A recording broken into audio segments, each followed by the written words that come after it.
Hello everyone. तो आज का जो चैप्टर है वो स्ट्रेट लाइंस।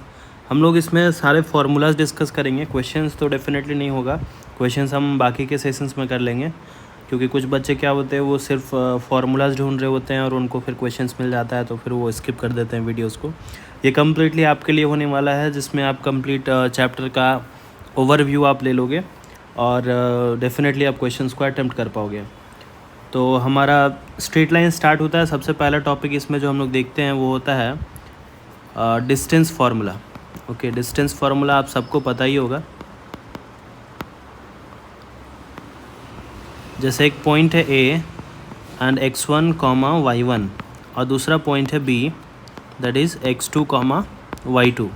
तो हमें डिस्टेंस निकालना होता है ये ए बी डिस्टेंस निकालने का फार्मूला होता है root under x2 minus x1 whole square plus y2 minus y1 whole square. बहुत से बच्चों को कन्फ्यूज़न होता है कि सर हम y1 और x1 किसको माने और किसको x2 एंड y2 माने। आप इसमें किसी भी चीज़ को x1 y2 मान सकते हो। जैसे मान लो इसको मैंने x1 y1 लिखा है, आपके क्वेश्चंस में डायरेक्ट कोऑर्डिनेट दिए रहेंगे तो आप किसी को भी x1 y1 मान लो, कोई दिक्कत नहीं है, क्योंकि यहाँ पे आप बाहर देख सकते हो स्क्वायर है। इस स्क्वायर के वजह से अगर आप x2 माइनस x1 करो या फिर x1 माइनस x2 करो, कोई दिक्कत नहीं होता है। माइनस कॉमन लेकर के अगर आप स्क्वायर कर दोगे तो प्लस हो जाता है। इसके बाद आता है हमारा सेकंड में section formula. Okay, section formula. इसमें क्या होता है कि एक पॉइंट है ए, एक पॉइंट है बी, सेम कोऑर्डिनेट्स ले लेता हूँ मैं x1 y1 and x2 y2। क्या होता है, एक दूसरा पॉइंट आता है कहीं पे से सी और वो डिवाइड करता है ए बी को m/n के रेशियो में। तो हमें इसका जो कोऑर्डिनेट है वो फाइंड करके देना पड़ता है। ओके, तो इसका जो कोऑर्डिनेट है वो सी कोऑर्डिनेट हमें फाइंड करके देना पड़ता है। तो इसका जो एक्स कोऑर्डिनेट होता है वो simply cross multiplication of this m with x2। You do m into x2 plus of n into x1 whole divided by m plus n comma. Same चीज़ आपको करना है y कोऑर्डिनेट के साथ में m times of y2 plus n times of y1 whole divided by m plus n। Okay, next आता है हमारा, ये हमारा हो गया internal division. Internal division, internal division का मतलब है कि कोई एक पॉइंट है जो इस लाइन सेगमेंट को बीच में जा कर के काट रहा है। ओके, डिवाइड कर रहा है। लेकिन एक होता है एक्सटर्नल डिवीज़न। स्टेटमेंट आपको सेम टाइप में दिया रहेगा कि point C is dividing line segment A B in the ratio m/n externally. Okay, externally means हो गया कि आपका ये लाइन सेगमेंट ए और बी तो पहले से था, लेकिन अब ये एक नया पॉइंट आ गया सी जो कि इस ए बी को m/n के रेशियो में डिवाइड कर रहा है।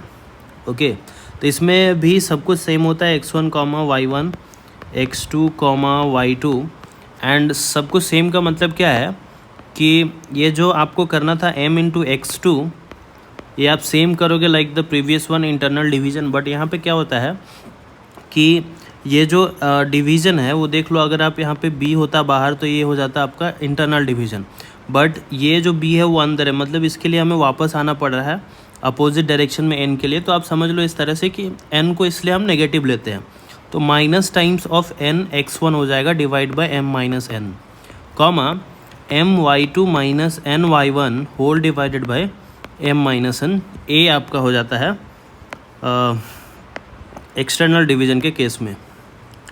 ठीक है, I hope I am clear. Next हम आगे चलते हैं। इसी का एक हमारे पास वो है एक्सटेंशन, आप बोल दो mid point formula. Mid point formula क्या है कि मान लो ये जो इंटरनल डिवीज़न हो रहा था वो सी एग्जैक्टली मिडिल पॉइंट पे आ जाए, ए और बी को एकदम बीचों बीच काटे। ठीक है, मान लो ये सी है और ए और बी को एकदम बीचों बीच काट रहा है and the coordinates are still x1 y1 x2 and y2। तो कोऑर्डिनेट ऑफ सी हमारे क्या हो जाते हैं, जब ये दोनों डिस्टेंस सेम हो जाए तो हमारा जो सी हो जाता है, सी के कोऑर्डिनेट्स वो हो जाते हैं x1 plus x2 whole divided by 2 comma y1 plus y2 whole divided by 2। ठीक है, नेक्स्ट पॉइंट आता है area of triangle. Area of triangle. Okay, area of triangle means एक ट्रायंगल आपके पास बन रहे होंगे एंड हो सकता है आपको 3 इक्वेशन दिए हों, तीनों इक्वेशन को सॉल्व करके आपको पॉइंट ऑफ इंटरसेक्शन से आपको तीनों वर्टिसेस मिले, या फिर आपको हो सकता है कि वर्टिसेस आपको गिवन मिल जाए x1 y1, x2 y2 and x3 y3। तो इस केस में आपको एरिया ऑफ ट्रायंगल कैसे निकालना है सर? तो एरिया ऑफ ट्रायंगल होता है 1/2 times of determinant of x1 y1 x2 y2, ये सारे आप लिख दो अपने सारे कोऑर्डिनेट एंड लास्ट में 1 1 1 लगा देना। एंड ये लास्ट वाले ये जो मॉड हैं ये मैंने क्यों लगाया है, रीज़न है कि एरिया हमेशा क्या होता है, पॉजिटिव होता है। किसी का एरिया आपने सुना है कि नेगेटिव होता है? नहीं होता है, इसलिए हम एरिया को हमेशा मॉड में रखते हैं सो दैट ये हमेशा पॉजिटिव रहे। ठीक है, अब नेक्स्ट चलते हैं आगे। बट क्या होता है ना, कई बार क्वेश्चंस आते हैं ऐसे कि मान लो ए बी और सी आर कोलिनियर। ओके, मान लो क्वेश्चन दे दिया कि A B C are collinear and जिसमें से आपके मान लो 2 पॉइंट्स आपके नॉन हैं, x1 y1 आपके नॉन हैं, x2 y2 आपके नॉन हैं and lambda y3 some known point दे दिया। अब बोल रहा है ये तीनों हमारा कोलिनियर है but this one is variable, you don't know the value. Okay, you don't know the value and you have to find the value of lambda. In that case what you can do, if abcd are collinear, if abc are collinear then आप क्या समझ सकते हो कि sir अगर हम कोशिश भी करें ट्रायंगल बनाने का तो वो पॉसिबल नहीं है। इसका मतलब यह है कि ट्रायंगल यहाँ पे एग्जिस्ट ही नहीं करता, ट्रायंगल बनेगा ही नहीं। बट अगर फिर भी हम इसको माने कि चलो ट्रायंगल बना करके हम इसके एरिया को ज़ीरो कर दे, area of the triangle is zero, area of triangle A B C zero, तो आपका काम बन सकता है। क्योंकि जब तीनों पॉइंट्स एक लाइन में हो तो उनके पास कोई ट्रायंगल बनेगा ही नहीं, मतलब एरिया होगा ही नहीं। इसलिए आप एरिया ऑफ ट्रायंगल को आप ज़ीरो पुट करके इसके लैम्डा वेरिएबल को निकाल सकते हो बहुत ही ईजीली। ओके, तो ये one of the important point हो गया। उसके बाद आगे चलते हैं, थोड़ा सा स्लोप के बारे में बात कर लेते हैं कि स्लोप होता क्या है। स्लोप क्या होता है ना कि जैसे मान लो कोई एक लाइन है, ये डेफिनेटली ज़रूरी नहीं है कि ये ओरिजिन से पास करे, कोई भी लाइन है तो इसको हम एंटी क्लॉकवाइज डायरेक्शन में पॉजिटिव एक्स एक्सिस से जब हम इसको एंटी क्लॉकवाइज डायरेक्शन में मेज़र करते हैं एंगल को, तो उसे ही हम कहते हैं लाइक अगर उसमें हम tan थीटा लगा दें तो यही हमारा स्लोप हो जाता है। Okay, tan of the angle measured along the positive direction of x-axis and that in the anti-clockwise direction, then we say this is the slope. Okay, and the interesting fact is this is the line, जब आप इस line को rotate करते जाओगे तो एक समय ऐसा आएगा कि ये लाइन आपका बिल्कुल पैरेलल टू एक्स एक्सिस हो जाएगा। ठीक है, पैरेलल टू एक्स एक्सिस या कोइंसाइड बोल दो आप, कोइंसाइड कर जाएगा। उसके इमीडिएट बाद ये लाइन आपको ऐसे बनने लगेगा, है ना। तो अगेन आप यहाँ से एंगल बना सकते हो। इसका मतलब यह है कि एक लिमिटेशन हम यहाँ पर डाल सकते हैं कि जो थीटा है वो 0 से लेकर के 180 तक ही मूव करेगा। Fine, I hope it is very very clear. Okay, तो अब आगे चलते हैं।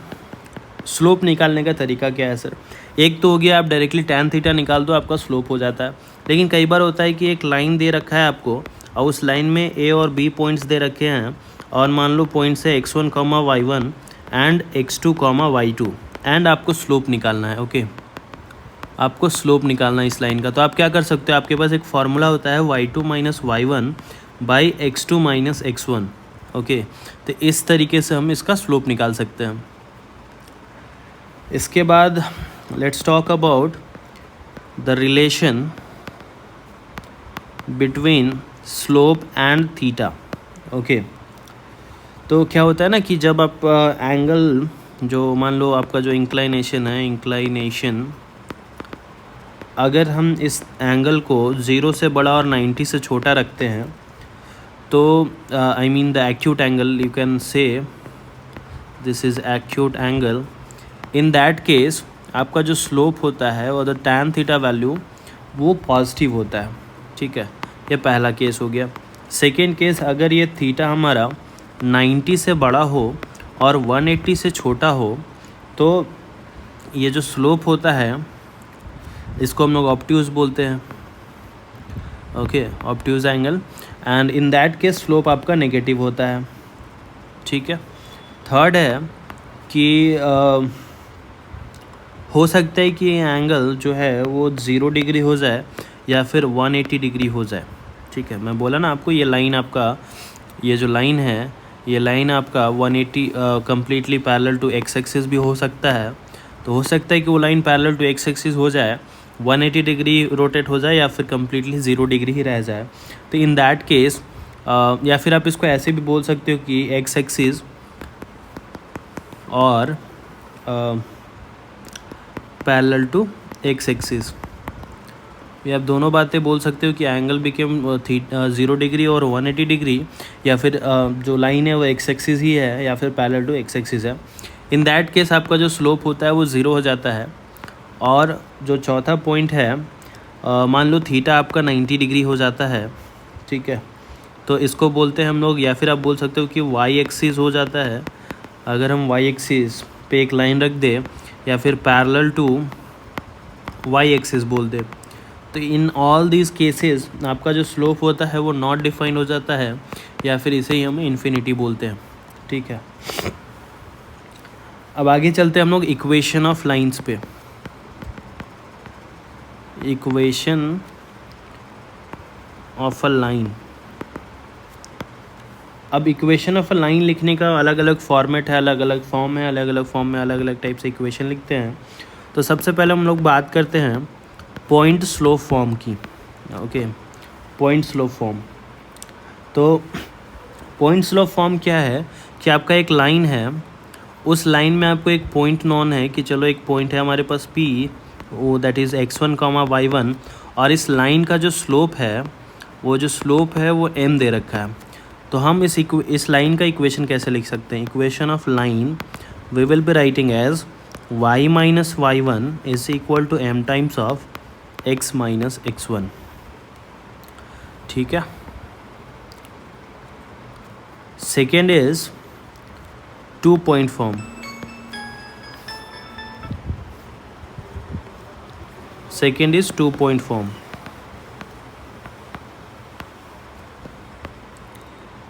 How to find the equation of line in 2 point form. आपके पास एक लाइन दे रखा है जिसमें पॉइंट A है x1, y1 and point B है x2, y2, ठीक है। तो in that case how to write the equation of line. तो इक्वेशन ऑफ लाइन अगेन आप कैसे करोगे कि 2 पॉइंट से तो सबसे पहले आप स्लोप निकाल लो सर, ठीक है। तो 2 पॉइंट से आप स्लोप निकाल लो, कैसे निकालते हैं? y2 minus y1 by x2 minus x1, तो ये आपका स्लोप हो गया। अब इनमें से किसी एक पॉइंट को मान करके, किसी एक पॉइंट को लेकर के आप पॉइंट स्लोप फॉर्म ही लगा दो, आपका काम हो जाएगा। तो आप कैसे करोगे? y minus y1 is equal to m times x minus x1 लिखते हैं हम। तो इस समय m क्या है हमारा? ये है, तो आप इसको रख दो तो आपका काम हो जाता है। y minus y1 is equal to y2 minus y1 by x2 minus x1 into x minus x1, ठीक है। यही आपका इक्वेशन ऑफ लाइन हो जाता है। तीसरे पॉइंट की तरफ चलते हैं। एक होता है हमारा स्लोप इंटरसेप्ट फॉर्म।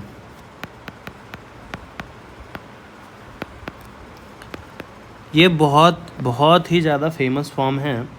लोग बोलते हैं कि y equal to M x plus c. कभी भी लाइन का इक्वेशन उनको बोलो तो वो सीधा सीधा बोलते हैं sir line equation is y equal to M x plus C. Sir इसमें ये तो काफ़ी क्लियरली दिख रहा होता है कि m जो है वो स्लोप है, m जो है वो स्लोप है, एंड c भी कुछ लोग बोलते हैं कि हाँ सर यही इंटरसेप्ट होता है। लेकिन जब उनसे पूछो कि ये कौन सा इंटरसेप्ट होता है तो वो इसके बारे में ज़्यादा श्योर नहीं होते कि ये x इंटरसेप्ट है या y इंटरसेप्ट है।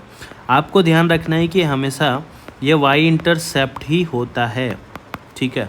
तो ये आपका जो c है वो ये c है, और आपका ये जो थीटा है यहीं से आपका tan थीटा बनता है जो कि स्लोप होता है, ठीक है। नेक्स्ट है intercept form. Intercept form. What is this intercept form? Intercept form ऐसा है कि जैसे मान लो कोई एक लाइन है और वो x इंटरसेप्ट बनाया a एंड y इंटरसेप्ट बनाया b, तो इस तरह के लाइंस का आप डायरेक्ट इक्वेशन लिख सकते हो x by a plus y by b is equal to 1। ये बहुत ही फेमस इक्वेशन ऑफ लाइन का फॉर्मेट है, आपने बहुत से बार आई थिंक क्लास 10 में भी यूज़ करा होगा। ठीक है, इसके बाद एक पांचवा फॉर्म के बारे में बात करते हैं जो कि होता है हमारा नॉर्मल फॉर्म। नॉर्मल फॉर्म, बहुत से बच्चों को ये नॉर्मल फॉर्म पता नहीं क्यों डिफ़िकल्ट लगता है। आज मैं कोशिश करूँगा कि उसको मैं इजी कर दूँ। तो मान लो ये कोई लाइन हुआ हमारा, ठीक है, एक लाइन है एंड सेंटर से आई मीन द ओरिजिन से परपेंडिकुलर डिस्टेंस हम इस पर ड्रॉ करते हैं एंड मान लेते हैं कि वो जो डिस्टेंस है वो हमारा p डिस्टेंस है। ओके, ये हमारा 0,0 हो गया।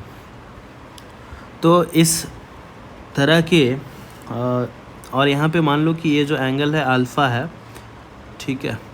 तो इस तरह के लाइन की इक्वेशन को हम कैसे लिख सकते हैं? तो equation of line will be written as x cos alpha plus y sin alpha is equal to p आपका परपेंडिकुलर डिस्टेंस होता है। ठीक है, कई बार क्या होता है ना कि वो आपको क्वेश्चन में ये वाला एंगल देते हैं और आप बहुत ही ज़्यादा स्पीड में रहते हो कि मेरे को तो सर आता है नॉर्मल फॉर्म, तो आप लगा देते हो थीटा को इन प्लेस ऑफ अल्फ़ा रख देते हो। बट वो सबसे बड़ा मिस्टेक होता है। अगर आप ध्यान से देखो तो ये जो एंगल होता है ये होता है 90 माइनस अल्फ़ा, ठीक है, क्योंकि this is 90 and this is alpha. So 90 minus alpha आपका वो पॉइंट हो जाता, वो एंगल हो जाता है। तो आप देख लो कि ये थीटा है और ये 90 माइनस अल्फ़ा है। तो आप क्या कर सकते हो कि 90 minus alpha plus theta is equal to 180 लगा करके आप यहाँ से अल्फ़ा का वैल्यू निकाल सकते हो एंड ये अल्फ़ा का वैल्यू आपका हो जाएगा थीटा माइनस 90 डिग्री। ठीक है, क्योंकि 90 एंड ये 180 माइनस में इधर आएगा तो अल्फ़ा उधर ले जाओ आप plus and theta will remain as it is. This 180 will come this side, so minus 180, so 90 minus 180 is minus 90, so alpha is 90 minus theta minus alpha 90।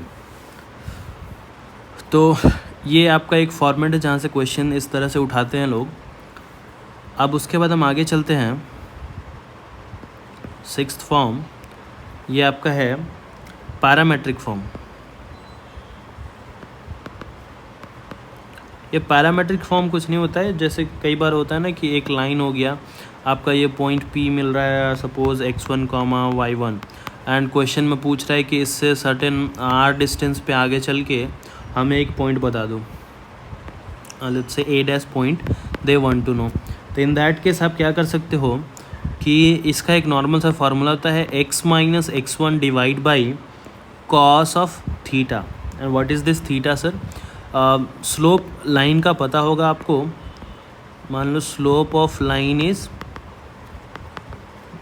m। Okay, आप ये जानते हो कि m क्या है? tan थीटा है। Right angle triangle आप immediately बना लो m/1, तो ये आपका m हो गया, ये 1 हो गया, ये आपका थीटा हो गया।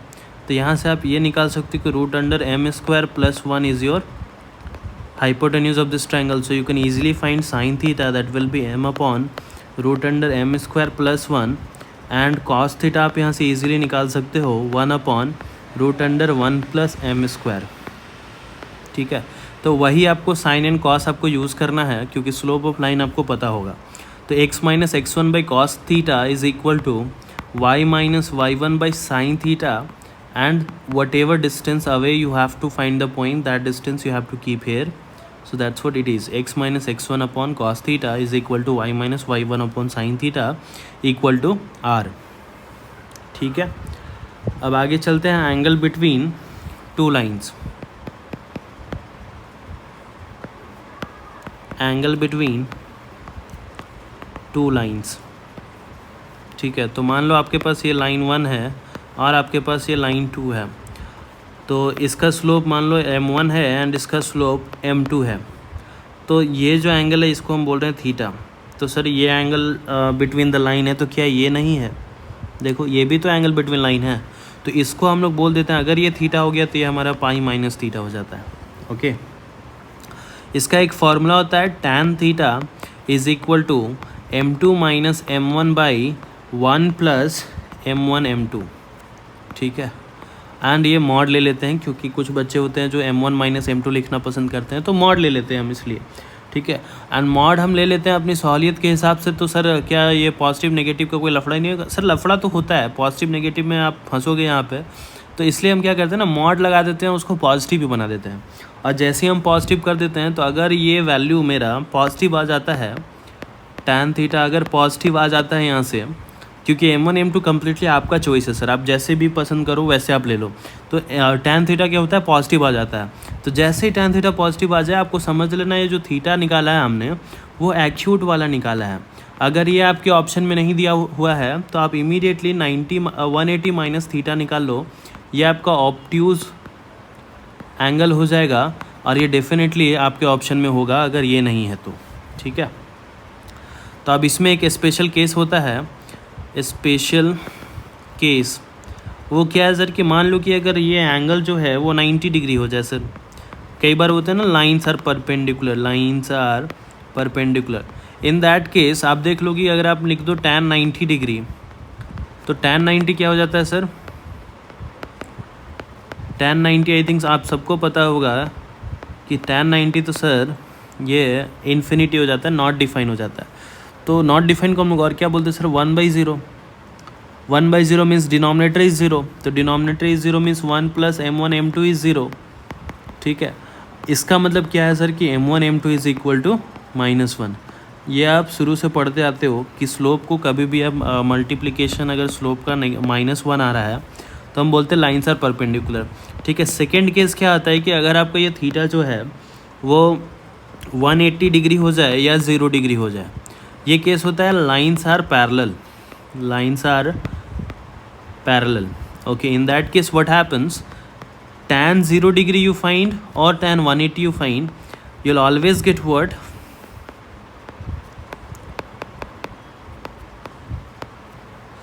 you will get this value is always 0 sir. So if this is 0, what you will get, आपका जो डिनोमिनेटर है m2 minus m1 divide by 1 plus m1 m2, ये 1 प्लस m1 m2 उधर से मल्टीप्लाई होने के बाद ये आपका 0 हो जाएगा, ठीक है। मतलब m2 minus m1 will become 0। तो यहाँ से क्या आपको मिलता है कि m1 बराबर m2। दैट्स वाई हम बोलते हैं कि कभी भी दो लाइन्स अगर पैरेलल हैं तो उसके स्लोप्स बराबर होंगे, ठीक है। अब कंडीशन फॉर कंकरेंसी क्या होता है ना, कई बार एक क्वेश्चन आता है कि उसमें लिखा रहता है कि लाइन्स आर कंकरेंट, ओके। तो आप लिख लो कंडीशन ऑफ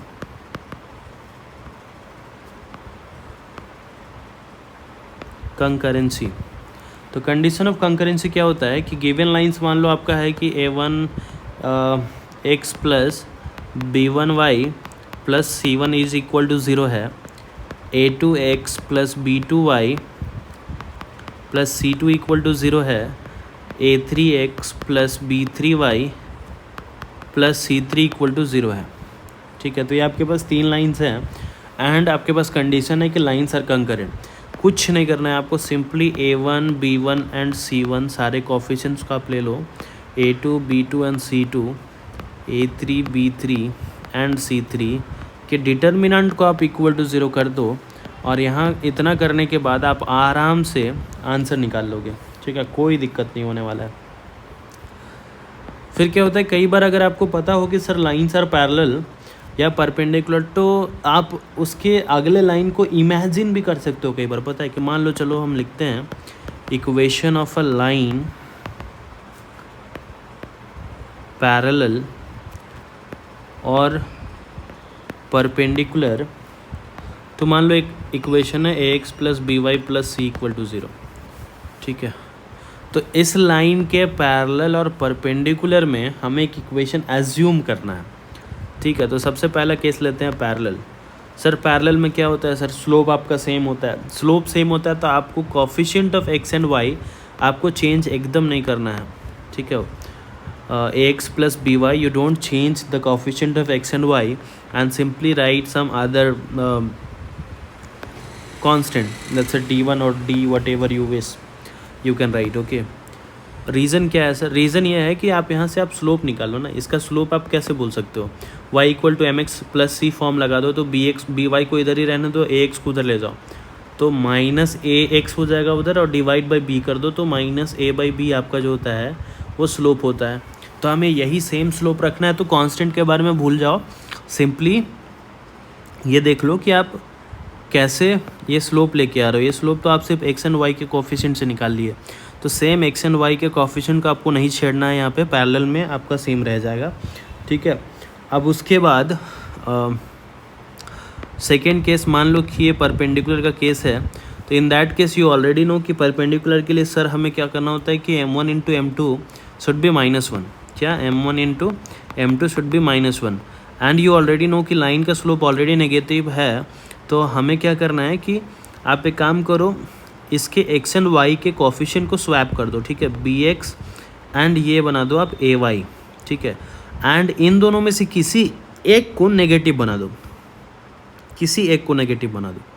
मान लो मैं ए को यहाँ पे नेगेटिव बना दिया और plus some d2 is equal to 0 लिख दिया, तो ये मेरा equation of a perpendicular to the given line बन गया। या फिर आप ये भी कर सकते हो कि b x plus a y लिख दो, बट माइनस बी एक्स रखो और plus d3 equal to 0 some other constant, okay. And never mind ये जो d1 d2 और ये जो d3 दिया हुआ है आपको, जो हमने अज्यूम करा है, उसके लिए आपको कुछ कंडीशंस गिवन होगा in the question. Conditions will be given in the question to find these constants value, okay. तो आपको टेंशन नहीं लेना है इस बारे में। तो हम आगे चलते हैं। आगे एक चीज़ आता है कि sir distance of a point from a line, okay, distance of a point from a line, एक लाइन से एक पॉइंट का डिस्टेंस क्या हो सकता है? मान लो पॉइंट है हमारा x1, y1, ठीक है, एक लाइन है हमारा ax plus b y plus c equal to 0। तो ये जो परपेंडिकुलर डिस्टेंस है इसकी बात हम कर रहे हैं।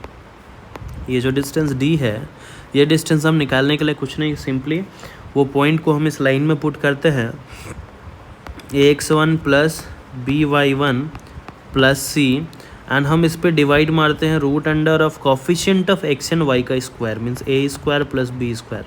और मज़े की बात यह है कि सर ये तो डिस्टेंस है, तो डिस्टेंस कभी नेगेटिव नहीं होगा, इसलिए एक मॉड लगाना हमें बहुत ही ज़्यादा ज़रूरी है, ठीक है।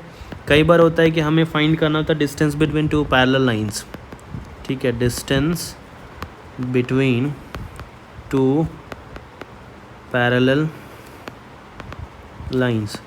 तो जब आपको डिस्टेंस बिटवीन पैरेलल लाइंस निकालने होते हैं, तो मान लो पैरेलल लाइन है, तो सर आपका ax plus b y plus हम c1 equal to 0, parallel line है तो सर हमारा कोफिशिएंट तो बदलेगा नहीं, प्लस हम c2 इक्वल टू 0, तो सिर्फ हमारे कांस्टेंट में फ़र्क आएगा। और अगर हमें ये डिस्टेंस निकालना है, मान लो हमें इसे d बोल देते हैं, तो ये जो डिस्टेंस d है वो सिंपली निकलेगा आपका c1 माइनस c2 कर दो और डिवाइड कर दो रूट अंडर से, और रूट अंडर के अंदर में आप रख दो b a square plus b square, coefficient and x and y, okay, coefficient of x and y, and आप एक मॉड लगा दो क्योंकि डिस्टेंस सर कभी नेगेटिव होता ही नहीं है, ठीक है। अब आगे चलो। अब एक चीज़ होता है foot of perpendicular, okay, foot of perpendicular and image, okay, ये दो चीज़ें जो मोस्ट इम्पॉर्टेंट है, और फार्मूला काफ़ी ईजी है, ठीक है। मान लो जैसे एक पॉइंट दे रखा है x1, y1, ठीक है, आपको एक लाइन दे रखा है ax plus b y plus c equal to 0, तो आपको ये वाला पॉइंट निकालना है एग्जैक्टली परपेंडिकुलर पे जा कर के। ये पॉइंट A, इसे हम लोग फुट ऑफ परपेंडिकुलर बोलते हैं, ठीक है, इसे हम लोग फुट ऑफ परपेंडिकुलर बोलते हैं। तो सर ये निकालने का तरीका क्या है? सिंपली आप x माइनस x1 कर दो एंड डिवाइड मार दो इसको by the coefficient of x, that is a, okay, equal to y minus y1 कर दो एंड डिवाइड मार दो coefficient of y, and equal to आपको क्या करना है, since this is the distance 1, so you just simply write -1 into, अब सिंपली वो पॉइंट को रख दो इक्वेशन में, ax1 plus by1 plus c whole divided by, and यहाँ पे आपको रूट नहीं लगाना है, विदाउट रूट आप a² प्लस b² कर दो, आपका काम हो जाएगा। यहाँ से आप x एंड y की वैल्यू आप आराम से निकाल सकते हो, ठीक है। अब इमेज के लिए क्या करना होता है सर, इमेज तो आपको सेम डिस्टेंस, ये जो डिस्टेंस है वही डिस्टेंस इधर आपको इमेज मिलेगा इसका, तो हम इसको बोलते हैं p', यही हमारा इमेज है, ठीक है, यही हमारा इमेज है। और इस इमेज के लिए हमें सिर्फ एक डिस्टेंस नहीं चलना है, हमें 2 डिस्टेंस चलना पड़ता है। तो इसके वजह से जो इमेज का फॉर्मूला होता है वो बाकी सब तो सेम रहता है, x minus x1/a equal to y minus y1/b, but यहाँ पे हम एक -2 लगाते हैं बिकॉज हमें 2 डिस्टेंस चलना पड़ रहा है, और बाकी सारा कुछ सेम होता है, ax1 plus by1 plus c whole divided by a² plus b², ठीक है। आई होप आपको समझ में आया और काफ़ी इजीली आप ये कर सकते हो। तो इसके बाद हमारा क्या होता है, एक लास्ट टॉपिक हमारा है family of straight line. Okay, family of straight line. तो इसमें क्या है कि मान लो आपके पास 2 लाइन है, 2 क्या ढेर सारे लाइन्स हैं, ठीक है। तो हमें एक इक्वेशन ऑफ लाइन बतानी है जो इन दोनों इक्वेशन से मिलकर के पास हो रहा है, ठीक है। तो सर मान लो लाइन 1 हमारा ax1 a1x plus b1y plus c1 equal to 0 है, and a2x plus b2y plus c2 equal to 0 है, ठीक है। ये 2 इक्वेशन ऑफ लाइन हमने निकाल लिया। अब इन दोनों इक्वेशन से मिलता जुलता एक फैमिली ऑफ स्ट्रेट लाइन निकालना है हमें, जो इन दोनों के लाइन से पास होके बना है, ठीक है। फैमिली ऑफ स्ट्रेट लाइन यही होता है कि 2 लाइंस के पॉइंट ऑफ इंटरसेक्शन से पास कर रहा हो। तो इस लाइन में खास बात क्या होता है कि ये लाइन जो हो गया, मान लो कि ये लाइन 1 है father line and line 2 is mother line, तो line 3 is the children line that will definitely have the qualities of father and mother. तो आप ऐसे मान लो कि ये जो आने वाला लाइन 3 है, यह हमारा ऐसा होगा कि जिसमें क्वालिटीज़ होंगे हमारे फादर लाइन के भी और मदर लाइन के भी क्वालिटीज़ होंगे, बट कैसे होंगे वो पता नहीं, कि एडेड होंगे और सब्ट्रैक्टेड होंगे। तो और इसलिए हम लोग यहाँ पे एक लैम्डा लगाते हैं, L1 plus lambda L2 equal to 0। तो आप ऐसे याद कर सकते हो कि L1 plus lambda L2 equal to 0, ठीक है। तो आपको देखने में नहीं लग रहा होगा कि ये इक्वेशन ऑफ लाइन है, बट मैं आपको दिखाता हूँ। देखो लाइन 3 जो होगा, लाइन 1 हमारा a1x plus b1y plus c1 हो गया, और प्लस लैम्डा टाइम्स हमारा लाइन 2 क्या है, a2x plus b2y plus c2, and this is equal to 0। आप एक काम करो, x को कॉमन ले लो, आपका क्या हो जाता है, a1 यहाँ से आ जाता है और वहाँ से लैम्डा a2 आ जाता है, ठीक है। ये कांस्टेंट हो गया इंटू x, प्लस अगर आप y को कॉमन ले लो तो यहाँ से b1 आ जाता है और वहाँ से b2 लैम्डा आ जाता है, ठीक है, plus c1 plus lambda c2 is equal to 0, ठीक है। तो ये आप देख लो, ये आपको इक्वेशन ऑफ लाइन की तरह दिख रहा होगा। ये ax plus some this is by plus some c is equal to 0। So again this came a line equation of line. तो इस तरह से आप बना सकते हो आगे। Thank you.